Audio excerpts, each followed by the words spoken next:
Caio, o governo pode culpar a oposição pela dificuldade para conversar com os Estados Unidos? Olá, Leandro. Olá, doutor José Eduardo. Saudações à nossa audiência. Olha, esse comportamento do ministro petista, Fernando Haddad, ele pode ser sintetizado naquela máxima do filósofo americano Homer Simpson. A culpa é minha e eu ponho ela em quem eu quiser. Aliás, terceirizar suas próprias responsabilidades, construir narrativas, inventar desculpas esfarrapadas tem sido uma constante no governo Lula. Basta analisar a mudança no padrão de discurso da esquerda brasileira. Então, antes, para a gente lembrar, quando as florestas pegavam fogo, quando as vacinas não chegavam, quando os preços subiam, quando os juros estavam altos, a culpa era sempre do governo Bolsonaro. Sim. Mas agora, o recorde de incêndio na Amazônia, a queda na vacinação infantil, a inflação fora do controle, a taxa de juro mais alta aí em 20 anos, o aumento de impostos, a corrupção bilionária no INSS, nada disso é culpa do governo Lula.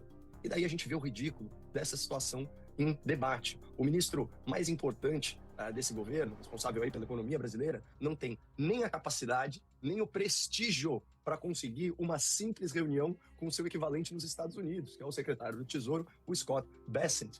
Mas o Haddad, ele é incapaz de lidar com a vergonha de reconhecer. Cancelou a reunião que ele tinha do governo americano. O cara falou, não, quero te encontrar, não, sai fora. Publicamente a sua própria incompetência e por isso ele oferece aí aos desinformados um bode expiatório para justificar o seu mais recente fracasso. E chega a ser patético, mas como nós vimos, o Haddad tenta pôr a culpa da resposta americana à política externa do governo Lula. Ele põe a culpa no Eduardo Bolsonaro e na sua suposta influência na Casa Branca. E essa narrativa do Haddad, ela está contaminada com uma das falácias mais comuns na arte da retórica, o tal argumentum ad hominem, o argumento contra o óbvio. Então, percebam, como a gente viu no enunciado, que o Haddad ele se refere ao Eduardo Bolsonaro como um militante antidiplomático de extrema-direita. Mas o Haddad não diz e nunca vai dizer nada sobre alguns pontos. Por exemplo, o Haddad não diz nada sobre as falas do Lula atacando o dólar, ele não diz nada sobre as ofensas do Lula contra o presidente americano, o qual ele chamou de nazista, de fascista. Ele não fala nada sobre a aliança do Lula com as ditaduras asiáticas e latino-americanas. Ele não fala nada sobre a tolerância do Lula com organização criminosa, organizações terroristas. Ele não fala nada sobre o apoio do Lula à censura na internet. Não fala nada sobre a compra bilionária de petróleo russo autorizada por Lula que financia a guerra contra a Ucrânia.